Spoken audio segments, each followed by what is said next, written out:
La columna se llama Para Antonella. ¿Cuánto de la mentalidad de masa impera en Colombia y determina tantas de las cosas que pasan? Por supuesto, el fútbol ha sido escenario sistemático del barbarismo al que estamos acostumbrados. Más aún cuando en medio de una negociación con un grupo armado que no quiere la paz, secuestran a los padres de uno de los jugadores estrella de la selección. Se llenó entonces el Metropolitano de Barranquilla de emociones y de política. Al partido asistieron la primera dama Verónica Alcocer y la hija del presidente Antonella. No es claro si el estadio empezó a corear fuera Petro al advertir la presencia de las Petro Alcocer o si fue orgánico. Eso no importa. La gente clamaba en rechazo al gobierno y al mandatario. Es normal que los presidentes sufran el cimbronazo directo cuando se enfrentan a las masas, no a los eventos políticos calculados, donde se controla la asistencia y se aseguran aplaudidores. Cuando el presidente sale por ahí, atiende a un concierto o a un partido, se expone a que le griten cosas, porque a la turba no la controla nadie. Casos memorables hay de muchos políticos angustiados, por eso temen ir a sitios como la Universidad Nacional, donde la chiflada es garantizada. Lo que no guarda ningún asidero en la realidad es que se siga argumentando que se gritaba contra Petro y no contra su esposa y su hija de 15 años. Claro, la gente sí coreaba fuera Petro, pero lo hacía dirigido a su familia o parte de ella. Los videos del estadio son claros en mostrar a una caterva de energúmenos que voltean a gritar hacia donde estaban sentadas las agredidas. Era también un rechazo a ellas, no solo al presidente. Las imágenes de la salida del estadio muestran a otros hooligans que la seguían con sus consignas. Seguramente no todo el estadio cantaba contra ellas, pero sí lo hicieron cientos de personas a su alrededor. Y claro que las familias presidenciales pagan el precio de la locura del patriarca que quiso gobernar sobre los demás, con los odios, peleas y amarguras que eso conlleva. Es también una decisión del mandatario cuánto expone a su familia y en qué lugar del escrutinio público la ubica. Pero nada de eso se puede aplicar a lo que ocurrió el jueves pasado. Los gritos contra el presidente, con él ausente, dirigidos a su esposa, pero mucho peor a su hija menor de edad, son absolutamente inaceptables. Su asistencia a un partido de fútbol, incluso en épocas de ánimos hirvientes, no es una provocación y no deberían tener que esconderse para evitar ataques. ¿Cómo es posible que entre tantas personas que inician una agresión de tal naturaleza no haya nadie que la detenga, que señale que ahí se sienta una niña que nada de eso ha elegido? Es la impunidad que aupa el anonimato, la euforia que admite la máscara de sentarse entre miles. Es cierto que el presidente debe escuchar a sus críticos, incluso a los más rabiosos, atender las consecuencias de la polarización que él mismo ha contribuido a construir. Debe reconocer que hay descontento por parte del sector que lo detesta sin distingo de lo que haga, pero también de algunos de quienes apostamos por él. Nada de eso debería pasar por su hija, quien no tiene por qué hacer de mensajera de semejante recado y del estruendo para entregarlo. Y, querida Antonella, si te cruzas con estas líneas, vi las imágenes de tu indignación y tristeza saliendo de ese caldo de odio. Pensé en esos momentos en los que una mujer, además colombiana, empieza a entender la injusta y violenta sociedad en la que vivimos. Seguramente por la familia en la que naciste ya has enfrentado situaciones similares. Nada nos prepara para esa realización de que somos eternamente hijas, de que contra nosotras ocurren peores y en mente de muchos justificadas agresiones. Pero con esa dureza de la vida también llegan otras lecciones, las de asumir el apremio de reivindicar nuestro valor, de no bajar la cabeza. Dice tu mamá que eres una persona llena de luz y no creo que ella se oponga a la rabia. Recordarás este episodio con dolor y ese sentimiento también vendrá en tu beneficio si sabes aprovecharlo. Que te sirva de motor para volver a los estadios, tal vez como una gran jugadora, para luchar contra la discriminación y la violencia, para hacer con tu vida lo que se te dé la gana. La fuerza de tu libertad será el mejor antídoto. Ojalá la lección fuese más fácil de asumir y ojalá no la hubiesen escupido en tu cara unos orates desbocados a tus 15 años. Esa es la columna. El micrófono. Estupendo. Ay, caray. No, yo estoy con el micrófono abierto. Ya, sí, ahora sí. Es que aquí hay alguien que me lo está cerrando. Soy Jonathan, hombre. Eso no, es. Decía Anita que buenísimo, porque aparte de ser informativa y de expresar opiniones fundamentales, es muy educativa. Entonces, si las personas que la lean, sobre todo si la leen la gente joven, las muchachas jóvenes, van a leer una lección también. No simplemente se van a informar o conocer tu opinión. Me parece muy importante. Ojalá la leyeran en los colegios femeninos y masculinos, pero ojalá la leyeran. Enrique Santos, en su columna de hoy, que se la recomendamos, hace un paralelo interesante. Hace muchos años, la enorme mayoría de nosotros no había nacido. Gracias. Hubo un incidente en la Plaza de Toros de Bogotá. Una multitud chifló a la hija del dictador Gustavo Rojas Pinilla. Y a la semana siguiente, los aficionados a los toros y los compradores de boletas para los toros solían ser los mismos una semana tras otra. A la semana siguiente hubo una represión violenta en donde dicen que hubo muchos muertos, jamás ha habido una cifra completa, a los que habían chiflado a la hija de quien ocupaba el poder. Y dice Enrique a manera de reflexión que está bien que la gente se manifieste, que chifle, pero que quiere resaltar la diferencia en las reacciones en uno y otro, digamos, gobernante en cada momento. Además, Enrique se refiere a algo muy interesante, y es, hace unos días un juez decretó que había vencimiento de términos en procesos a 20 tipos peligrosísimos, 20 ampones. Y estos aplaudieron la decisión del juez. Entonces, que habla, así se titula su columna, Los aplausos de Lampa. Es decir, estamos entre aplausos en esta sección de los Danieles. A propósito, yo tengo una pregunta, Dani, no sé si la puedo hacer para Martín, volviendo al tema precisamente de la columna de Ana, de las rechiflas. ¿Cuál fue el episodio que protagonizó esta semana Milei, creo que en el Teatro Colón? Con algo de rechiflas, ¿cómo fue eso? Sí, fue el el viernes por la noche. Él está como refugiado en un teatro, el lapsus es significativo, en un hotel que no está muy lejos del Teatro Colón, está a 300 metros del Teatro Colón.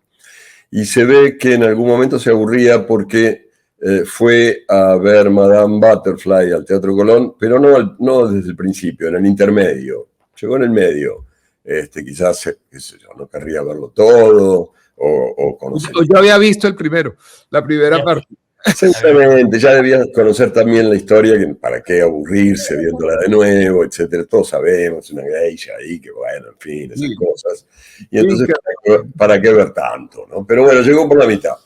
Y cuando llegó con su nueva novia, que es una novia sospechosa, porque nadie sabe, empezó a ser su novia hace 3 meses, en plena campaña electoral, y es un personaje raro, una actriz que en realidad se hizo conocer imitando a Cristina Fernández de Kirchner. O sea, ¿Cómo? Una imitadora. Una imitadora, sí. Entonces el gran farsante sale con una imitadora, que es como es una especie de exceso en la metáfora, pero bueno, parece que no confían en la percepción argentina y exageran en todas las metáforas. Y entonces... ¿Se sabe qué opinó el perro? ¿Se sabe qué opinó el perro?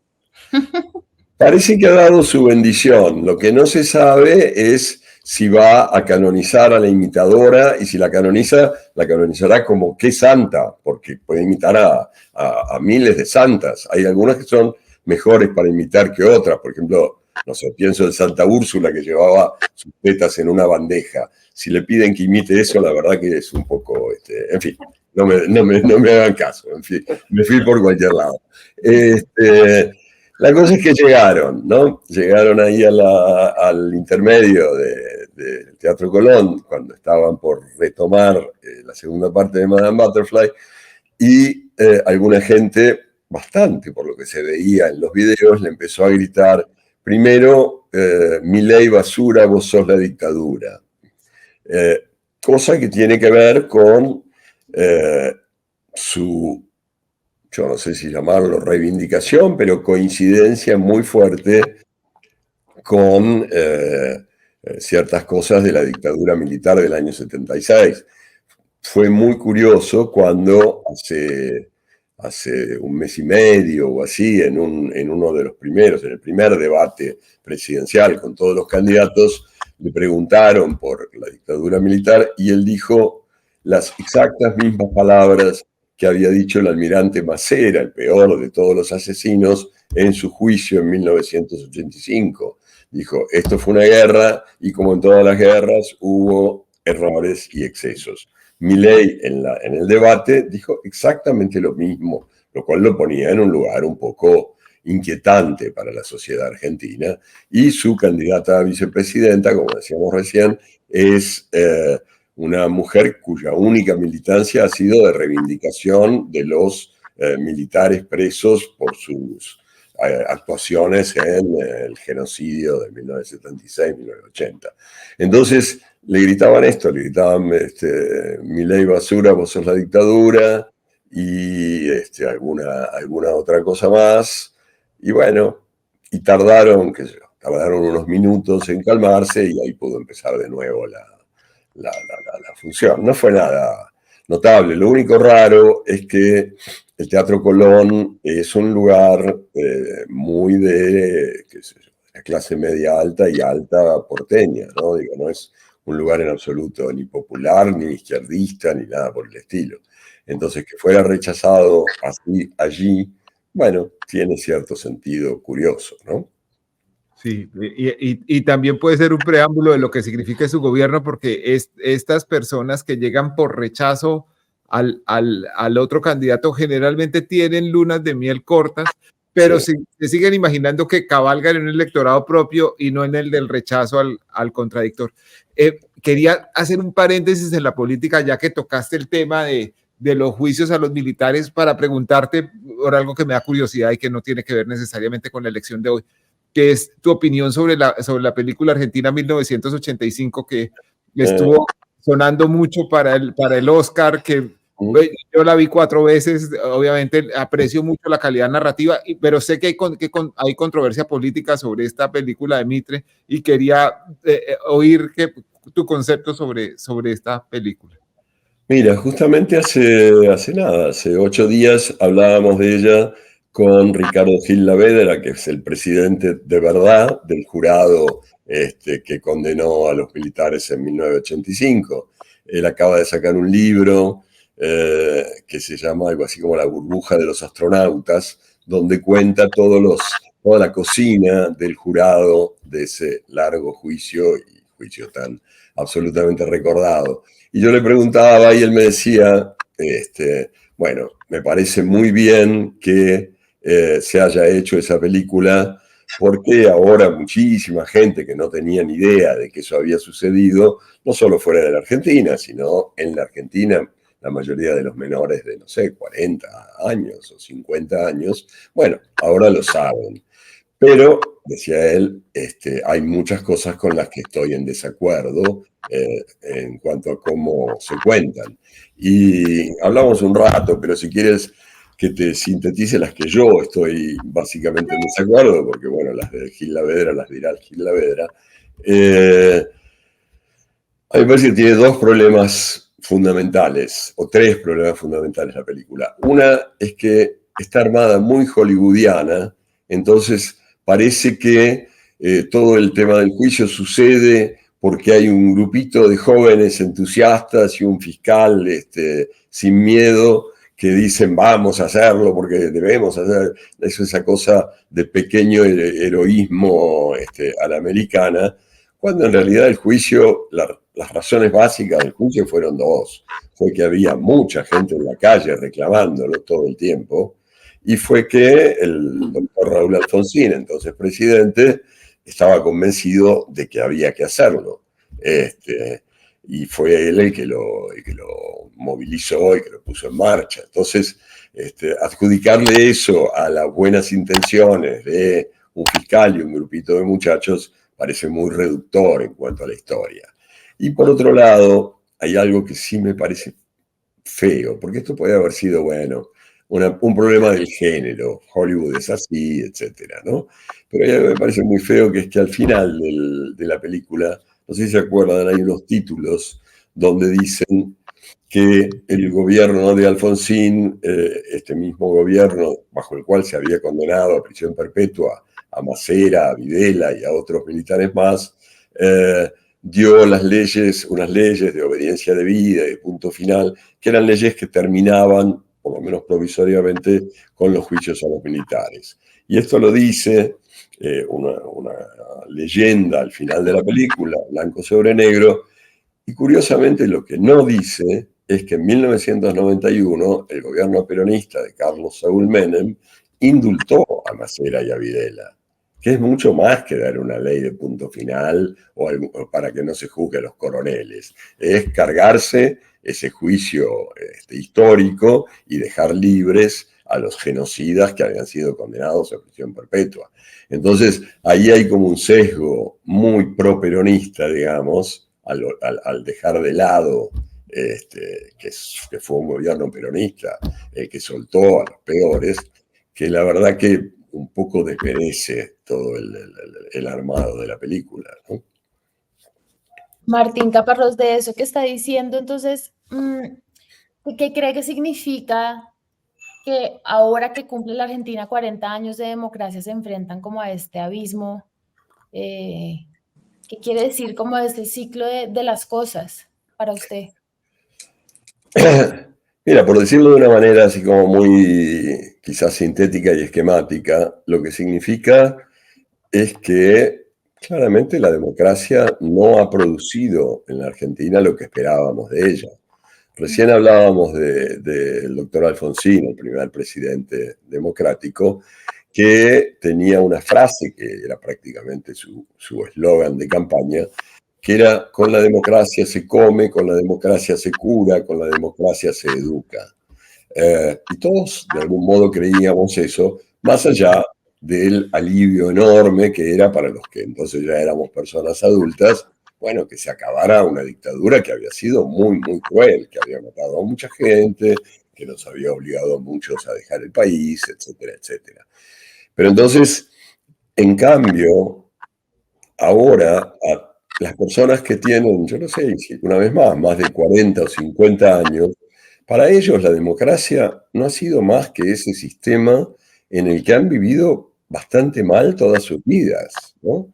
Entonces, ¿por qué deberían defenderlo, digamos? ¿Qué les ha dado la democracia a ellos, que además no la pueden comparar con otras formas de gobierno? Es la única que han conocido y no funciona. O sea, no funciona en la medida en que no tienen comida para llegar a fin de mes, o no consiguen trabajo, o no consiguen una cama en un hospital cuando lo necesitan, o lo que sea.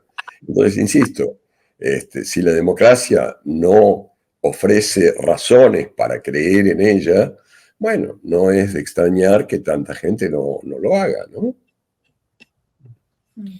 Martín, yo tengo una pregunta. ¿Cómo te imaginas tú el escenario en 2 años, digamos, de lo que pueda suceder hoy en un caso o en el otro? En 2 años, ¿qué estaría pasando en Argentina si gana o el uno o el otro?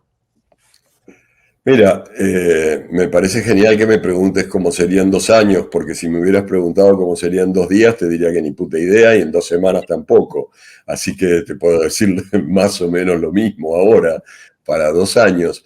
Hay bueno, parece que Massa andaba diciendo, es medio un rumor, ¿no? Pero no lo dijo públicamente, pero que si no lo elegían presidente ahora, igual iba a ser presidente dentro de 1 año. Como dando a entender, o sea, explicitando que él creía que Milei no cumplía siquiera 1 año de presidente si es que lo eligen, ¿no? Y hay como una sensación fuerte de que eso puede ser así, por varias razones, pero básicamente porque si empieza a tratar de cumplir alguito, una parte muy pequeña de lo que viene prometiendo en la campaña, grandes sectores de la población van a ser muy... van a tener muchos problemas, quiero decir. Si empieza a retirar los subsidios del Estado a los transportes, a los servicios como luz, gas, agua, etcétera, si empieza a cambiar las formas de jubilación, si empieza, como dice, a permitir despidos sin indemnización, en fin, toda una serie de medidas que él viene anunciando, sobre pretexto de que el Estado no tiene que intervenir en nada. Bueno, si empieza a hacer todo eso, va a haber mucha gente que la va a pasar muy mal, y los argentinos en general, cuando la pasan muy mal, en algún momento salen a la calle. Y más todavía en una situación en que el peronismo va a ser oposición, porque el peronismo es el que, pese a todo, todavía tiene el poder de la calle, digamos, y entonces si está de oposición va a fogonear esos movimientos con toda la energía que pueda. O sea que si Milei hace lo que dice, insisto, una parte pequeña de lo que dice, en pocos meses la Argentina yo creo que va a ser un caos muy caliente. Si no hace lo que dice, no lo sé, quiero decir, pero lo cierto es que hay que hacer algo, porque la decadencia argentina en este momento no tiene freno, entonces hay que tomar medidas. El problema es y que... si gana Massa, digamos, si ¿Cómo? gana Massa, me imagino que hay una cosa un poco más institucional y tal, pero también hay algo como incubándose de rabia contenida precisamente porque el status quo continúe, o ese escenario, ¿cómo lo ves? Lo de Massa es magia pura, porque lo que está tratando de convencer a millones de personas es de que él como presidente va a solucionar el problema que no ha podido solucionar, que más bien ha producido él mismo. Que produjo como ministro. ¿Eh? Sí, va a solucionar como presidente el problema que él produjo como ministro. Sí, claro. En Argentina siempre se habla de la pesada herencia. Yo no sé si ustedes usan ese término. Cada gobierno recibe del anterior una pesada herencia. Si gana Massa, va a recibir la pesada herencia del gobierno de Massa. Porque Fernández está desaparecido y el que maneja las cosas es Sergio Massa. Entonces, obviamente eso no lo hace muy creíble en cuanto a lo que pueda lograr. Lo único que puede cambiar con Massa es que, siendo un político hábil en el mejor y en el peor sentido de esa expresión, logre armar un sistema de alianzas que le dé cierto aire y que le permita renegociar cosas con el Fondo Monetario y que le permita eventualmente llevar adelante algunos de esos ajustes de una manera más ordenada, sin la oposición del peronismo, que cambia todo. Pero ninguno de los dos, es muy curioso esto, en un país que está con problemas gravísimos, como decíamos, de inflación, de pobreza y demás, ninguno de los dos candidatos ha dicho en sus campañas cómo pensaba enfrentar esta cuestión. Digo, pensaría que es la única que le importa a todo el mundo. No hablan de eso.